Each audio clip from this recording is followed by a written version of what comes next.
그동안 숨 돌릴 틈 없이 긴장 고조로 치닫던 남북 관계가 숨 고르기에 들어간 분위기입니다. 지난 23일이죠. 북한 김정은 국무위원장이 침묵을 깨고 노동당 중앙군사위 예비회의에서 여동생인 김여정 제1부부장이 지시한 대남 군사 행동을 전면 보류하라고 지시하면서 한반도 상황이 다시 한번 급반전했습니다.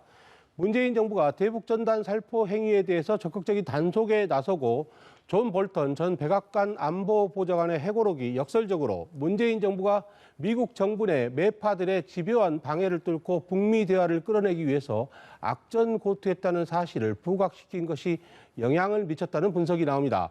하지만 이것만으로는 북한의 갑작스러운 태도 변화를 모두 설명하기에는 의문이 남는데요.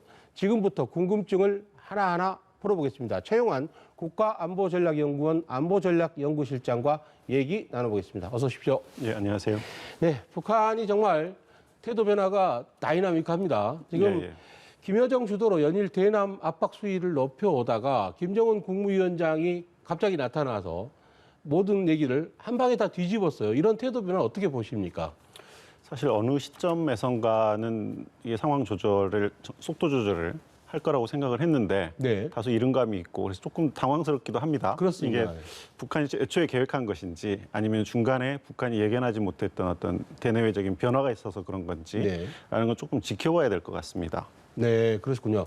뭐 이렇게 태도가 유화적으로 바뀐 건 좋은 일인데 예. 말씀하신 것처럼 좀 당황스럽기도 하거든요. 예. 근데 일단 완전 철거가 아니라 보류라는 표현을 쓰지 않았습니까? 이 예. 표현에 대해서 좀 주목을 해야 될까요? 어떻게 보십니까? 그렇죠. 이게 완전 철회를 한 게 아니고 일단 네. 보류한 상태이고 네. 그리고 이제 결정이 지금 당 중앙군사위에서 결정한 게 아니고 네. 중앙군사위로 가기 위한 예비회의라는 굉장히 독특한 형식을 저도 본 적이 없는데 예, 저도 사실 예비회의라는 명칭을 처음 봅니다. 예, 그런 낯설더라고요. 새로운 과정을 하나 만들어서 네. 이게 상황을 좀 쪼개가는 거죠. 그러면서 이게 철회된 게 아니고 보류된 상태이기 때문에 북한 입장에서는 여전히 선택권은 북한에 있다라는 의미를 두고 싶어 하는 것 같습니다. 네, 이것도 뭐 이런 표현이 맞는지 모르겠습니다. 북한이 주로 써왔던 살라미 전술, 쪼개기 전술의 일환이다 이렇게 봐도 될까요? 예, 그런 면으로 이해할 수 있을 것 같습니다. 네. 자, 이제 김정은 위원장이 대남 군사 행동을 보류하라 이렇게 지시하고 나서 그게 23일이었고 24일 날 아침에 노동신문에 그게 보도가 됐고 예. 곧바로 그날 낮부터 북한군이 DMZ에 설치하려고 했던 대남 확성기를 다 철거를 했어요. 예. 이게 조치가 굉장히 빨리 이루어지고 있는 건데 여기에 담긴 의도가 어떤 거라고 보십니까?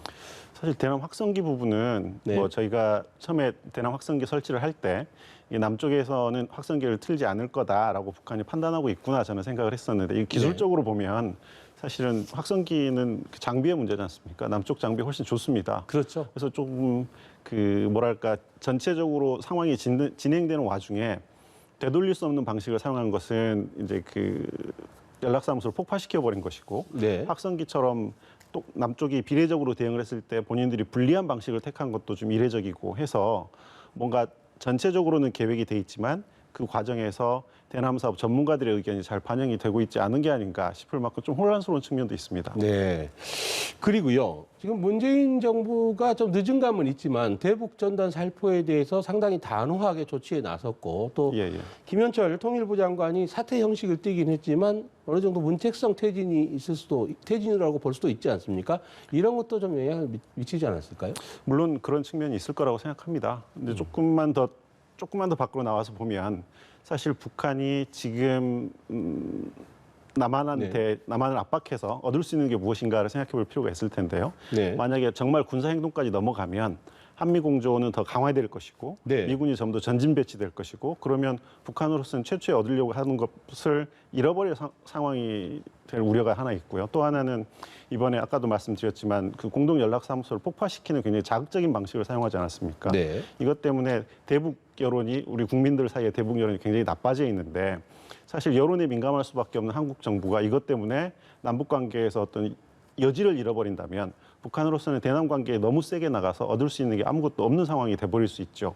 그런 의미에서는 북한이 좀 속도 조절을 하고 있다 이렇게 보입니다. 네, 말씀하신 대로 돌이켜 보면 지금 북한이 개성의 남북 공동 연락사무소를 폭파한 이후에 또 미국의 항모 세척이 한반도 주변 쪽으로 집결을 했고 또 여러 가지 군사적인 움직임이 있었습니다. 그래서 예, 예. 정세현 전 통일부 장관도 북한이 이렇게 화급하게 태도를 바꾼 것은 미국이 개입하는 것을 피하기 위한 것이다 이런 분석도 했는데 그런 분석에 동의하시는 건가요? 사실 항공모함이 이쪽으로 오고 있는 거는 북한 때문은 아니었고요. 네. 코로나 때문에 아, 돌아갔다가 그렇군요. 지금 돌아오는 문제였었기 때문에 네. 그렇지는 않지만 어찌됐든 서태평양에 항모전단 3개가 전진 배치되고 있는 거는 분명한 상황이니까 그런 것들에 대한 우려가 있었을 것 같고요. 또 다른 측면에서 보면 이번 상황이 진행되는 동안에 중국에서 남북은 한민족이 아니냐라는 네. 지적을 했었는데 우리로서는 굉장히 아픈 지적이기도 하고요. 아, 네. 그리고 또 중국으로부터. 북한에게도 네. 아마 전달하는 메시지가 분명히 있었을 거라고 생각합니다. 네, 저도 중국에서 그런 발표를 할 때 좀 가슴 아팠습니다. 네. 예. 자, 그런데 또 지금 미국 정가뿐만 아니라 전 세계적으로 화제가 되고 있는 게 이제 존 볼턴 전 백악관 안보보좌관 회고록 아닙니까? 예, 예. 여기 내용을 가만히 보면 이 아주 역설적으로 문재인 대통령이 정말 미국의 매파들의 방해 공작을 뚫고 저 북미 간의 대화를 촉진하기 위해서 엄청나게 노력했다. 이런 내용들이 담겨 있지 않습니까? 이런 예. 것들이 이런 이번 북한의 결정에 영향을 미치지 않았을까요? 뭐 정확한 건 알 수 네. 없죠. 그랬을 개연성도 있다고 생각합니다. 볼턴의 그 회고록이라는 것이 뭐 저도 자세히 보지는 못했지만 대체로 보면 볼턴의 편견 그리고 자기 자랑, 네. 희망사항 그리고 거기에 사실을 이렇게 버무려 놓은 것이기 때문에 어디까지가 사실이고 어디까지가 거짓인지는 알 수 없지만 전반적인 맥락을 보면 국제 정치가 얼마나 냉엄한가 그리고 그 사이에서 한국이 얼마나 고군분투했는가라는 게 네. 적나라하게 드러나 있는 책이라고 생각합니다. 네. 그런 책의 내용이 전 세계적으로 공개가 됐기 때문에 김정은 국무위원장 입장으로서는 문재인 대통령을 일방적으로 비난하기가 조금 난처해진 상황이 아닌가 저는 그런 생각을 해봤습니다만. 뭐 그런 측면이 없을 수는 없을 것 같은데요. 그것만으로 이걸 판단했다고 하기에는 그 볼튼 책이 가진 무게를 한번 생각해 봐야 될 것 같습니다. 네. 좀 더 종합적인 이유가 있었을 거다 이렇게 보시는 것 같은데. 예, 예. 근데 그동안 이런 대남 공세, 압박 공세를 김여정 제1부부장이 쭉 주도해 오지 않았습니까? 그런데 예, 예. 김정은 국무위원장 오빠가 이걸 일거에 예. 뒤집었어요. 저는 이걸 보면서 이제 여러 가지 생각을 했는데 뭐 언론에서는 굿캅, 배드캅, 좋은 역할과 나쁜 역할을 서로 역할을 분담했다 이렇게도 분석을 하는데 저는 또 한편으로는 역시 북한에는 정권에는 이인자란 없다 뭐 이런 생각도 들더라고요. 맞습니다. 네. 일단 이게 6월 4일 김여정 담화부터 시작해서 지금까지 쭉 끌고 오는 건데 네네. 전체적인 상황을 보면 이게 미리 계획돼 있고 작정하고 밀고 나오는 것이라는 측면을 고려한다고 하면 네. 전체적으로 아마 역할들이 있을 것이고 그런 의미에서는 역할 분담이라는 이야기도 맞을 수 있을 것 같습니다. 네. 근데 방금 앵커께서 말씀하신 것처럼 북한 구조상 김여정은 뭐 독자적인 권한을 가지고 뭔가를 행사한다기보다는 김정은이 관심을 가지는 분야에 있어서 그 특정한 분야의 네. 그 문제를 맡아보는 역할을 담당하고 있다고 보는 게 정확할 것 같습니다. 근데 이제 이번에 문제를 삼았던 부분은 그 최고 존엄에 대한 모독이었지 않습니까? 네네. 최고 존엄에 대한 모독의 문제를 북에서 풀 수 있는 사람은 최고 존엄밖에 없습니다. 네. 그 문제의 성격상 김정은이 나서서 지금 이 문제를 해결할 수밖에 없는 상황인 것 같아요. 네, 김정은 국무위원장이 나서서 그야말로 자기 문제니까 그렇죠. 이제 됐다라고 얘기하는 게 유일한 해법이다. 그렇죠. 이런 그 말씀이죠. 부분은 김여정도 네. 해결할 수 없는 문제죠. 네. 자, 그래서 지금 북한이 김정은 국무위원장의 이런 보류 지시가 있고 난 다음에 확성기를 철거했고 예. 또 대남 선전 매체에서 대남 비난 기사를 또 며칠 동안 계속 삭제를 했습니다. 그러다가 예, 예.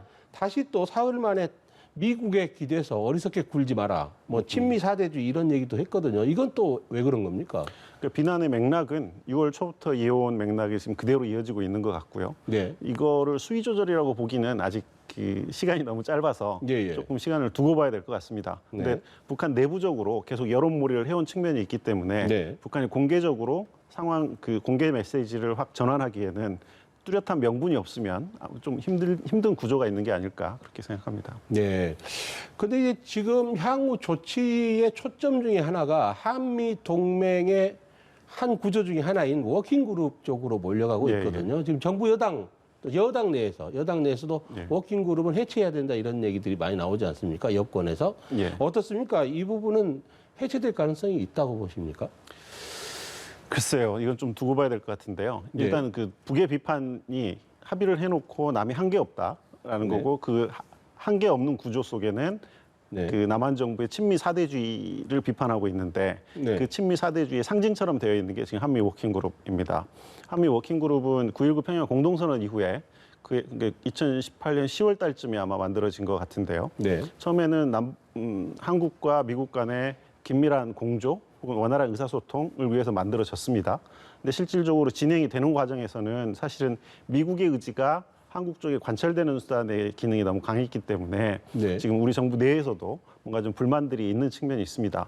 한국 정부는 그 한미 워킹그룹에서 그 남북 관계와 북핵 문제의 선순환을 이야기를 했지만 네. 미국은 남북 관계가 북핵 문제 진전보다 앞서가면 안 된다라는 네. 이야기를 했었고 실제는 미국의 의사가 더 많이 관철되는 측면이 있었죠. 네.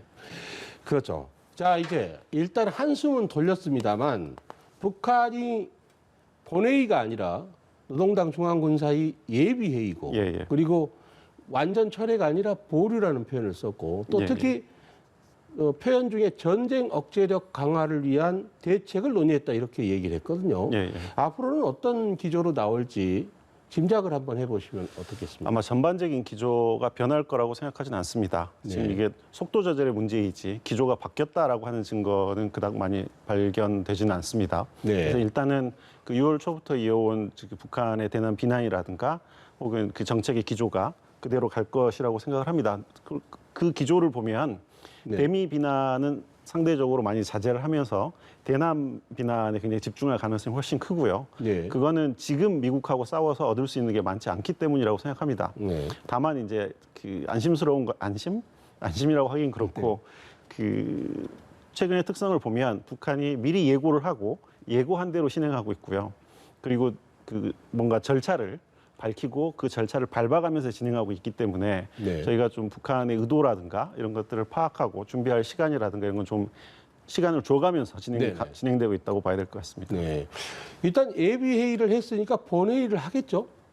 그렇죠. 해야죠. 네. 그리고 그 본회의에서 전쟁 억제력 강화를 위한 대책 이런 부분들이 나올 수 있을까요? 그러니까 그 이번에 총참모부에서 상정한 그 4가지 군사 행동에 대해서는 보류를 했지만 네네. 그거 이외에 전쟁 억제력 강화와 관련된 부분은 이제 본회의에 상정됐다고 봐야죠. 네. 그것과 관련된 부분이 어떻게 나올지는 이제 두고 봐야 될 것 같습니다. 네. 자, 이렇게 남북 관계가 수시로 이렇게 급변하고 있는 상황인데 문재인 대통령이 이번 한국전쟁 70주년 기념식 예. 아주 이례적으로 야간에 열렸습니다만 이 기념사에서 대통령이 세계사에서 가장 슬픈 전쟁을 끝내자 이런 얘기를 했어요. 예, 예. 네, 지금 뭐 문 대통령 기념사의 어떤 메시지는 어떻게 보셨습니까? 기념사의 메시지 키워드는 전 2개였다고 생각합니다. 하나는 종전이었고요. 다른 네. 하나는 평화였습니다. 이제 우리가 전쟁을 할 때는 굉장히 힘든 나라였었고 네네. 독자적으로 우리의 평화를 지킬 수 없었지만 이제는 평화를 지킬 수 있다는 자신감을 가지고 네. 전쟁도 끝내보자라는 네. 메시지를 던진 거였다고 생각을 합니다. 근데 이제 대통령께서 말씀하신 종전이라는 것이 네. 좀 여러 가지 복합적인 의미를 가지고 있는 것 같아요. 네네. 그러니까 남북 간에는 남북이 독자적으로 할 수 있는 걸 찾아보자라는 의미에서 지금 종전을 말씀하신 것 같은데 네. 2018년 초반에 그 종전선언 이야기가 나왔을 때는 미국을 개입시켜서 북핵 문제 협상의 진전 동력을 얻기 위한 수단으로서의 종전선언이었었거든요. 네네. 근데 지금 미국이 그런 의사를 밝히고 있지 않은 상황에서 종전 문제를 다시 제시한 것이기 때문에 네. 이거는 그 2018년에 제시됐던 종전선언의 의미라기보다는 남북 간에 전쟁을 끝내기 위한 독자적인 노력을 해보자라는 차원에서 제시된 걸로 보입니다. 네. 그러니까 2018년에 논의됐던 그 종전선언의 그것과는 의미가 좀 많이 다르다. 지금 이렇게 평가를 하시는군요. 2018년에 제시됐던 종전선언은 물론 그때도 이게 정치적이고 상징적인 의미라고는 했지만 네네. 미국이 종전선언에 참여함으로 해서 북한이 좀 더 안보상의 그 안심을 하게 됐고 그래서 네. 북핵 문제에 더 많은 진전을 가져오고 하는 구도를 가지고 갔던 거죠. 근데 이제 미국이 이 종전선언을 평화협정의 무게로 받아들인 것 같아요. 그래서 미국이 그때 받지 않았고 네. 그러고 나서 종전선언 이야기는 2018년 10월을 넘어가면서 거의 이야기가 되지 않았었습니다. 근데 이제 그 9.19 평양 공동선언에서 군사 합의가 있었고요. 군사 합의를 우리 정부는 사실상의 종전선언이다라고 이야기를 했었고 이거는 네. 대북 제재와 무관하게 남북이 독자적으로 할 수 있는 대표적인 영역이라고 강조를 했었기 때문에 네. 그 부분에 대한 강조를 하신 걸로 보입니다. 네. 그리고 이번에 또 문재인 대통령의 어떤 기념사에서 제가 좀 뭐 눈여겨서 귀담아서 들었던 얘기는 물론 처음 나온 얘기는 아닙니다만 우리의 체제를 북한에 강요할 뜻이 없다.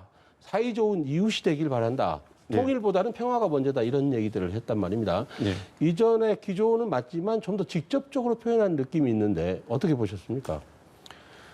사실 그 내용을 보면 네. 전반적인 기조는 평화와 종전, 그래서 그 화해 협력의 메시지를 담고 있는 거는 분명하고요. 네네. 그리고 이제 우리의 체제를 강요하지 않겠다라는 이야기도 그 맥락에서 저는 이해가 됩니다. 근데 또 다른 측면에서는 그 우리 국민의 안전과 생명을 위협하는 것에 대해서는 단호하게 대처하겠다라는 네. 반대 메시지도 하나 담고 있고요. 네네. 그리고 단 한 문장이긴 하지만 그 전쟁으로부터 이득을 얻는 제3자를 언급하고 있습니다. 네네. 그래서 그 남북이 싸우게 되면 국제 정치에서 이득을 얻게 되는 제3자만 어부지리를 하게 되는 상황을 우리가 피해야 되는 게 아니냐라는 메시지도 같이 담고 있는 것 같습니다. 네.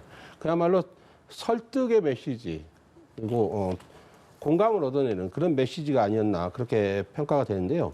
그러면서 이제 오랜 전쟁 끝내야 한다. 이런 아까 네. 종전 얘기도 했습니다만 그러니까 곧바로 여당 지도부에서도 국회 차원에서 힘을 보태겠다고 했어요. 예, 예. 이런 종전선언 움직임이 국회나 이 정치권 쪽에서부터 힘을 받아서 올라올 가능성은 없다고 보십니까?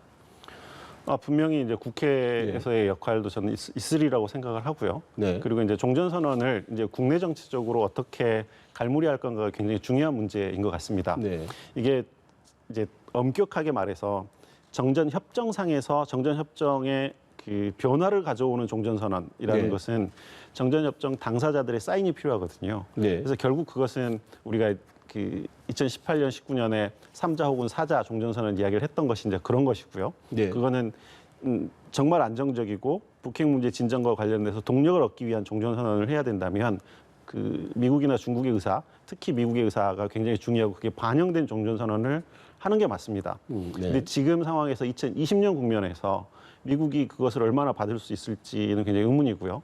아까 말씀드린 것처럼 국내 정치적인 차원에서의 종전선언이라고 한다고 그러면 그것은 그 남북 간의 남북 군사합의의 중요성을 강조하면서 그 긴장을 완화하기 위한 수단으로서의 종전선언의 성격이 훨씬 강하다고 봐야 될 것 같습니다. 네. 지금 문 대통령이 이렇게 6.25 전쟁 70주년 기념사에서 평화 메시지를 내놓았는데 북한이 지금 직접적인 반응이 없습니다. 뭐 반응이 없는 게 다행이 아닌가 싶어요. 이럴 때 되게 비판적으로 나오면 뭐 남조선 당국자가 허황한 얘기를 하고 있다 뭐 이런 식으로 얘기를 할 텐데 침묵을 하고 있거든요. 여기에 대해서는 네, 어떻게 네. 보십니까? 그럼 북도 전반적으로 속도 조절인 것 같아요. 네. 오늘 그 말씀 네네. 나왔게 처음에 그 예비 회의부터 예. 그렇고 지금 뭔가 전반적으로 속도 조절을 하면서 상황을 보고 있는 것 같고요. 그것은 북이 문제를 제기했을 때 남쪽에서 생각보다 빠르게 움직이고 있는 측면들이 있습니다. 네. 어찌됐든 지금 남쪽에서 움직이고 있는데 지금 상황을 전반적으로 북이 걷어차고 나가기는 그쪽도 부담스러운 측면이 있을 거고요. 아마 긍정적인 변화를 기대하고 있는 것 같고 근데 예. 문제는 북이 요구하는 거는 말이 아니라 실천과 행동이라고 계속 이야기를 했기 때문에 네. 이쪽에서 어떤 실천과 행동을 보여주느냐에 따라서 북의 그다음 메시지 혹은 그다음 행동이 결정될 거라고 생각합니다. 네. 일각에서는 지금 이제 김현철 통일부 장관이 사퇴를 하면서 후임 장관 인선 문제 그리고 또 외교 안보 라인의 전반적인 정비 문제 이런 것들이 북한에 보내는 메시지가 될 수 있다라고도 얘기하지 않습니까? 예. 근데 지금 상당히 좀 긴 장고에 들어간 게 아닌가 이런 생각이 드는데요. 언제쯤 나올 거라고 보세요? 그게 뭐 금방 말씀드린 내용을 다시 예. 반복할 수밖에 없는데요. 결국에는 실천과 행동이 어떻게 나오느냐의 문제입니다. 물론 인사가 굉장히 중요하고 네. 어떤 사람이 나서느냐는 사실 인사권자의 의지가 담겨 있는 것이기 때문에 네. 그게 주는 메시지는 분명히 있습니다. 네. 그런데 실제로는 그 사람도 굉장히 중요하지만 그 사람이 들고 오는 내용 네. 그리고 그게 실천 가능한 것이냐 얼마나 진전될 수 있느냐가 더 중요하죠. 네. 그러니까 만약에 지금 우리가 대북 특사를 요청을 하고 북이 만약에 그걸 받는다고 하더라도 그러면 이제 협상이 진행이 되겠지만 네. 그 협상에서 과연 우리가 북에게 무엇을 줄 수 있고 그게 그들이 만족할 만한 수준이냐 혹은 반대로 우리가 그 한미 관계에서 얼마나 정책적인 자율성을 가지고 있다는 걸 북에 보여줄 수 있느냐 하는 그 내용이 굉장히 중요하죠. 네, 근데 그것에 대해서 북으로서는 아직 판단이 안 될 것이고요. 그럼 전반적으로 조금 지켜보는 국면이 될 수도 있을 것 같습니다. 네. 지금 말씀하신 거를 대통령의 인사, 그러니까 외교 안보 라인에 대한 인사 자체도 하나의 행동이지만 그 인사 이후에 가지고 나올 내용이 더 중요하다. 좀 그렇죠. 이렇게 그 인사를 이해가 됩니다. 통해서 네. 우리가 만들려고 하는 게 무엇이고 네네. 그것으로 북을 설득할 수 있느냐 없느냐가 사실은 가장 중요한 문제죠. 네. 그리고 이제 또 관심사가 8월에 예정된 한미 연합훈련 있지 않습니까? 어떻게 예, 예. 될 것으로 보십니까? 이 한미 연합훈련이 만약 남북 간의 긴장이 계속됐으면 한미 연합훈련은 다시 재개할 가능성이 높았죠. 근데 더 지금 세게 이 갈 수도 상황에서는 있었죠. 또 약간 상황이 달라지지 않았습니까? 예, 예. 이건 어떻게 보십니까? 사실 연합훈련은 굉장히 고민스러운 부분이 될 것 예, 예. 같습니다. 지금 북이 속도 조절을 하고 있으니까. 네네. 근데 이제 연합훈련은 이제 8월에 있는 게 마지막 훈련이 아니고 이건 계속 있는 네네. 훈련이고요. 북은 계속 이것을 문제 삼아 왔었습니다. 근데 북이 문제 삼았던 건 크게 보면 네. 하나는 연합훈련이고 다른 하나는 우리 스텔스 전투기 같은 첨단 장비를 도입하는 것에 대해서 예. 이게 대북 적대시 정책이다라고 북은 비난을 해왔었거든요. 네. 근데 우리 입장에서 보면 그 한미 간의 전시 작전권 전환 문제가 있습니다. 예. 이것을 하려면 한미 연합훈련은 반드시 필요한 것이고요. 그리고 한미 동맹이라는 게 기본적으로 군사 동맹이기 때문에 네. 어느 정도의 군사 훈련은 불가피합니다. 또 우리 그 첨단 군사 장비 같은 경우에는 남북 관계와 무관하게 그 주변국의 그 국방력 강화에 맞춰서 우리가 갖춰야 될 독자적인 국방 수요가 분명히 존재하거든요. 네. 근데 이 부분에 대해서 북한이 계속 의심하고 그 철회를 요구하는 것은 우리로서는 이해는 하지만 다 받아들일 수 없는 부분이 있습니다. 네. 그래서 그 부분은 사실은 근본적으로 들어가면 남북 간의 신뢰의 문제라고 저는 생각합니다. 남북 간의 전반적으로 분위기가 좋고 잘 굴러갈 때는 북이 한미 연합훈련도 통상적인 훈련이라면 이해하겠다라고 네. 넘어가다가 상황이 나빠지면 이게 대북 적대시 정책이다라고 이렇게 치받는 구조가 있기 때문에 네. 이거는 아마 지속적으로 계속 문제가 되는 걸 같고 결국에는 남북 간의 신뢰의 문제다 이렇게 생각합니다. 네. 그런데 또 코로나19 상황이 계속되고 있어서 실제 실기동 훈련, 대규모 병력이 동원되는 이런 훈련은 지금 현실적으로도 좀 어렵지 않습니까? 사실 그거는 뭐 네. 봄에 있었던 훈련도 그런 식으로 해서 네네. 굉장히 많이 축소가 되거나 지연되거나 없어지거나 했었고요. 아마 8월까지도 지금 코로나는 네, 2차 계속 확산이 진행될 지금 가능성이 계속되고 높아서 있죠. 예. 여러 가지를 고려해서 결정이 되지 않을까 그렇게 생각합니다. 네. 그런가 하면 또 미국 행정부가 북한의 핵 활동이 지속되고 있다 이런 데 우려를 좀 네. 표시하면서 북한의 어떤 핵 실험장을 추가로 건설할 가능성이 있다. 원래 상태로 되돌릴 수 있다. 뭐 이렇게도 얘기를 했어요. 이렇게 보는 어떤 근거가 있는 걸까요? 사실 그 보고서를 봤는데요. 네. 그 국무부 보고서의 전반적인 내용은 그 영변에 있는 주요 시설들 오메가와트 원자로가 2018년도 초반까지는 가동이 되다가 12월 이후에는 가동이 안 됐다라는 내용. 그다음에 네. 그들이 관심 가지고 있는 그 재처리 시설 주변에 새로운 시설들이 그 증설되고 있는 거 아닌가에 네. 대한 관심. 그다음에 영변에 설치된 그 실험용 경수로가 있습니다. 실험용 경수로가 또 더 만들어지고 있는가에 대한 네. 관심이 있었고 그 뒤에 말미에 이제 풍계리 실험장에 대한 이야기가 나오는데 이거는 그 almost certainly라고 했어요. 거의 확실하게 복구할 수 있다라는 네. 표현이 돼 있고 예. 그렇지만 그 자세한 내용은 하이 레벨에서 정보를 묶어놨습니다. 그래서 제가 거기 네. 접근할 수 없어서 읽어보지는 못했고요. 네네. 근데 이제 그런 가능성에 대한 이야기는 계속 있었습니다.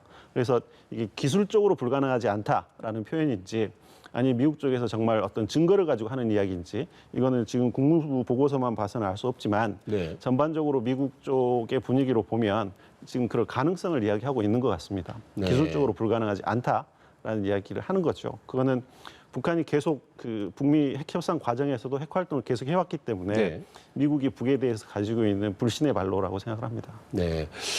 그런 상황에서 지금 미국 정부는 대북 제재는 현재 상태에서는 계속 유지할 수밖에 없다. 그런 입장이죠. 그렇죠. 이렇게 되면 한동안은 계속 답답한 상황이 유지될 수밖에 없지 않습니까? 지금 미국이 제재를 유일한 대북 레버리지로 인식을 하고 있기 때문에. 미국은 제재가 자기들이 사용할 수 있는 유일한 정책 수단이라고 네. 생각을 하고 있는 것 같고요. 네. 하노이에서 북도 그것을 명확하게 인식한 것 같습니다. 네. 그래서 하노이 지나고 난 다음에 북에서 나온 이야기는 그 2019년 4월 12일 날 김정은 시정연설에서부터는 제재 해제 따위에 얽매이지 않겠다라고 이야기하고 있기 때문에 북한이 공개적으로 제재 해제를 요구한 적은 없습니다. 네, 그 당시- 이후로 이제 자력갱생, 그렇죠. 자력 갱생을 통해서 돌아섰죠. 제재를 정면 네. 돌파하겠다라는 네. 게 북한의 일관된 주장인데요. 네. 물론 그렇다고 해서 북한이 제재 해제를 원하지 않고 있다 이렇게 보이지는 않습니다. 그건 아니죠. 근데 네. 어쨌든 공식적으로는 그 안보대 경제 교환이 아니라 네. 안보 교환의 이야기를 하고 있고 그러다 보니까 한반도 상황이 전반적으로 긴장이 높아지면서 좀 팽팽하게 가는 것 같습니다. 네. 네, 지금까지 급변하는 한반도 상황에 대해서 최용환 국가안보전략연구원 안보전략연구실장과 얘기 나눠봤습니다. 고맙습니다. 예, 감사합니다.